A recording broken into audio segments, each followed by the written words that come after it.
在今天的上一个单元呢，季大使谈到了这个国际组织哈，接下来我们就谈一谈，我们台湾当然很希望哈能够加入 WHA。我们台湾说实在，在这个疫情的第一阶段呢，靠着口罩、靠着防守，守的也确实还不错哦。但是最近逐渐的看到了破口，这个部分我们稍后再来谈。但是最近这几天呢，大家有没有看到有一种遍地开花的一个概念啊？好多国家哈，我们给大家看一下，像这个呢，就是一个这个加拿大的一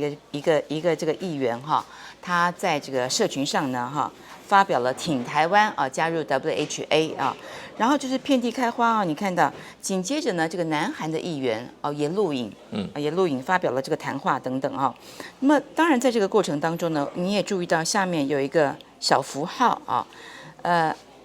IPAC 这个符号，所以呢，我们看到几乎是同一个时间点啊，这个遍地开花的一个概念，美国啦、日本啦、加拿大啦、韩国啦许多这个政界的人物啊，特别是这个国会的议员啊等等，纷纷以各式各样不同的方式，Twitter、脸书拍影片等等，力挺我们台湾加入 WHA。然后这个球抛出去呢，我们的外交部也立刻接到了我们的外交部要告诉大家，美国参众议员串联挺台，感觉上就是一个美国你知道一致的一个行动哈。但是我想先请教一下这个季大使你怎么看？我觉得这个行动的背后，因为我第一个看到从新闻的角度来看，会有点纳闷，怎么都是同一个时间点嘛所以你就知道它背后应该是一个串联的一个组织。好，那么串联的组织，因为下面我刚才讲，它有这个 IPAC 这个符号 ，IPAC 是一个什么样的组织呢？我先请教一下这个介大使啊，这个组织也是挺特别的哈。这个组织这个组织它其实我们看到它是在去年才成立，它去年才成立，然后它就是一个跨国的对华政策的一个这个议会的一个联盟，也就是说呢，全世界有很多国家的这个议员都加入，但是我特别注意到，因为它是对华政策嘛，清一色的几乎都是反中，清一色的都是反中，所以它是个非常年轻的一个组织。那么在去年他就是这个澳大利亚的这个葡萄酒事件有没有他就跳出来这个力挺啊等等之类的。所以这次呢，在这个组织的发动之下，所以造成了这种遍地开花。我们看到全世界我们刚刚讲过什么美日啊、澳大利亚、加拿大等等各个议员都跳出来串联力挺我们台湾加入 WHA， 但是有点尴尬因为现在。他们这个口号，我们觉得似曾相识。我们台湾不是说台湾 can help 吗？他们的口号叫做Let Taiwan help， 让台湾帮忙。我们台湾帮什么忙啊？有点尴尬哈。对，其实当然，国际组织像 WHO， 它基本上是提供这种公卫的服务啊。那像我们小时候，我们当然还是联合国会员的时候，我们那时候点那个沙眼药就是 WHO 给我们的。那它帮助，尤其在协助第三世界国家。当然，以我们现在我们国家的医疗水准，台湾医疗水准跟这个公卫的系统的这种水准我们对国际组织来，我们应该是属于一个donor， 就是我们要捐助 contributor， 是去贡献的。国际组织有两种，里面有一些是做去 contribute， 有一些是什么 receiver。所以就是要把你的资源去协助。当然我们是可以啦，可是 WHA 这个 case， 我还蛮了解的。那其实这个后面它都是靠动员的，这些议员是这样，全世界议员他都要去动员的，而在同一个时间都要发很多声音。可是说实话是没有什么力量，因为国际组织我们常常讲。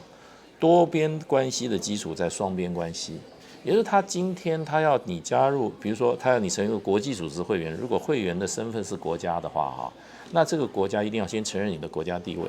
所以通常我们在过去在表决的时候，通常我们邦交国都会支持我们，就是非邦交国都不投给我们，因为他政府的政策基本上对于两岸、对中华民国他的这个法律的地位的认定它已经有了，所以一牵涉到这种高度政治的东西你投票很难通过，即使他民间有声音，议员代表民间那到了他国家的代表在这个联合国的殿堂组织的殿堂的时候，他还是照他一定的国际法还有国家承认的这个有没有邦交这个决定，所以过去这个案子。其实为什么会推出来？其实我要提一位我的长官，叫刘洋海刘代表，当时是我们驻瑞士的大使。那么我是跟着他学习了很长一段时间。我们为什么会成为 WHA 的会员，会争取作为他的WHO 的这个观察员？是因为 WHA 世界卫生大会的观察员哈，他没有任何的所谓的 bylaw， 就是明文的法律规定。也就是说，因为很多政府间国际组织你要去参加，你一定要有个身份嘛。那他一定你能参加会，就是反过头来就证明你的身份。比如说我今天要成为世界卫生组织的会员的话，他就规定你必须要是主权国家。那在目前的状况，我们是很有困难。可是世界卫生大会，这是等于世界卫生组织的一个年会的一个机制，然后他有邀请观察员。那他这个是完全是从我们国际法叫做实践的角度出来，不是靠所谓的法律规定的出来。那这个实践呢，它里面有这个红十字组织、国际红十字组织，有巴勒斯坦，有比如说马耳他骑士团，有这个，就不限是一个主权国家，不限是一个主权国家，甚至国际组织也可以变成他的这个观察员。那这个时候，当时的 WHO 的这个法律顾问当时跟刘洋海代表他驻瑞士的时候，他们就谈起来，就谈到说，那这样子的话，我们可以规避，就是说主权是不是主权地位的这样子的一个我们传统上一直参与国际组织、政府间国际一个最大无法突破的障碍，就是现在变成一个突破点嘛。这突破点，所以那时候我们就开始。那刘大使就会来报到外交部，那外交部说，这个是一个突破点。我们从参与的目的，我们就说能够找到一个参与世界卫生组织。那时候事实上推得蛮顺利，我第1年、第2年我都在里面。那后来也一直参与，不过这个最后能够获得这个世界卫生大会的邀请那么最主要的，我认为我们之前推了很多年，最后一个最重要的一个政治条件，就是两岸关系。当时是一个非常良好的一个互动情况之下，也就是马英九当选的总统以后那个时候两岸关系好了以后，那既然又没有主权的这个意涵在里面所以大陆呢，他就呢跟所有的大国大家协调出来，所以就第一次邀请我们去参加了世界卫生大会。所以谢大使，您讲到一个重点我的意思是说，这个台湾能不能够突破加入一些这个国际的一些组织？您刚刚讲跟两岸关系有很重要的一个关联嘛。我们的蔡英文政府呢，当然希望把这个台湾送上这个国际，但是我觉得很特别的是说，他的做法好像跟他的目的永远是相反的。您在国际间经验这么丰富，您刚刚讲得很清楚，台湾要能够突破盲点，两岸关系好，这是一个必要的一个条件。但是现在你看看，透过这个 IPAC 我刚刚讲过，它在去年6月才成立，非常非常的新那么成立之后，它做了什么事情呢？它现在有19个国家，大概200名这个议员参与，大概就是在一个国会议员的一个层级。也就是说，它不是一个政府官员的组织就是一个民意代表的一个组织。那它做过什么事情呢？在去年我们看到吴钊燮也受邀今年吴钊燮受邀就视讯呢秀出台湾凤梨，大家记不记得我们台湾凤梨滞销嘛所以在那边秀台湾凤梨展示一下。那最近我们看到这个日本也秀凤梨嘛另外呢这个澳洲的这个葡萄酒事件他也去挺，也就是说呢 ，IPAC 很清楚的，它是国际间的这些民代呢一个反中的一个联盟，它是国际民代一个围剿中国的一个联盟，在各式各样的议题上，他特别关注台湾议题、新疆议题、西藏议题跟香港问题，在这些议题上面常常有他的身影，他非常非常的活跃。也就是说什么？也就是说，这个团体呢。现在这样子的一个动员这样子的串联，发动48小时的社群大动作的在国际间发生等等，您觉得对于我们所期待的加入 WHA 到底是加分呢，还是减分呢？我觉得会大减分，因为世界卫生组织不是一个政治机构，它是要解决人类的健康问题的。你有太强的一个政治立场机构在支持我们的话，人家就会第一个问题就是说。你到底来世界卫生组织，你是来反中的，还是来帮我们一起来推动人类的公共卫生的整个水准的提升？因为这个跟它宗旨不一样然后台湾今天会被人家重视的话，就是因为你能够做贡献，而不是说你跟这些反中团体你会把你的整个焦点模糊掉。这也是我觉得现在政府的最大一个问题就是说。他是不是真正有心要参与这个国际组织？因为这个国际组织参与要做出很多奉献的，你不但要出钱，你要出力、出专家，这才是你参与国际组织的目的。那你可以展现出来，你不要有任何的政治的这个条件的话，人家会慢慢会接受你。可是很多人都是这样批评这个，尤其民进党主政的时候，他说你借着要参与国际组织来建构你的国家的认同，在国际上建构你的所谓的主权国家地位，而且你也不讲清楚这是中华民国还是台湾，那就是说你借着国际组织这个身份你来推动你国家独立，台湾独立的话，那人家不会帮助你的，那也是高度政治性质，而且这种 IPAC 的话，它针对的是中国它不是针对台湾它如果今天这个成立说，我们是一群医疗专业团体，我们是世界公认的非常有影响力一群人，我们说我们来支持台湾加入，那么我们因为台湾可以真正提出很多贡献的话，那你这个在国际组织，尤其推动国际世界卫生大会，你就真正得到了加分。那这种政治立场这么鲜明的一个有一个反对某一个大陆也是会员，而且联合国的这个安理会的这个常任理事国它有否决权的那当然 WHO 它不会实行可是你基本上为了反中来把台湾拉进来的话，这个在国际上是没有人能够接受的。所以对我们要加入这种组织，像我们以前尽量不要把你的政治目的不要把它掺进来。所以我们看到这个外交部，当然发言人沾沾自喜觉得这个全世界串联而且其实他不太去讲 IPAC 这个组织，他略过这个不提，他特别把这个美国什么参众议员这个联合把它挑出来讲，或把日本单挑出来讲，但他不去讲说是 IPAC 的一个集体动员当然这个操作呢我们能够理解，但是我觉得像季大使讲的没有错 ，WHA 呢我们看到它是一个这个以医疗卫生等等为主，那这种动员呢，它就等于是说模糊了这个焦点。您刚刚讲到，他希望这个建构台湾这个国家主权然后当然就是这个东西拿来做大内宣，明年要选举等等对他来讲，他认为也是一个加分。但是以谢大使的这个丰富国际经验来看，在国际间完全是适得其反嘛。对，他完全违反了这个初衷。对，像上一次我们这个在这个新冠园开我们的国内的这些1450出草那个谭德赛用种族歧视的这个语言来批评的，其实在国际上是一个大忌，而且人家会把台湾这个社会的这个整个水准会看低的，因为用这种种族歧视语言在一个国际一个政府间的组织那是非常丢自己人的，不是会伤到别人，是伤到自己，伤很重。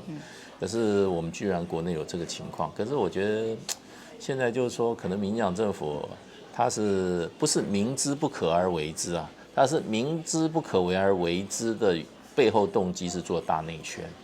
然后呢，凸显台湾在国际上受到大陆打压的这样子的一个案例，增加台湾整个社会一个反中抗中的一个心理的基础。那我觉得这个对于我们家参与国际社会、参与重要的国际组织是一点帮助都没有。对，就像谢大使说的你希望达到这个目的，但是你的方式、你的手段完全是相反的嘛，相反，把你跟这个目的是越推越远。而且我觉得此刻呢，因为我们看到这个 IPAC 他提出一个口号，这口号似曾相识嘛。之前我们这个台湾不是口罩做的不错吗？我们就台湾 can help，不断的大内宣、大外宣。这次呢，他们就是类似这样的口号 ，Let Taiwan help， 让台湾来帮忙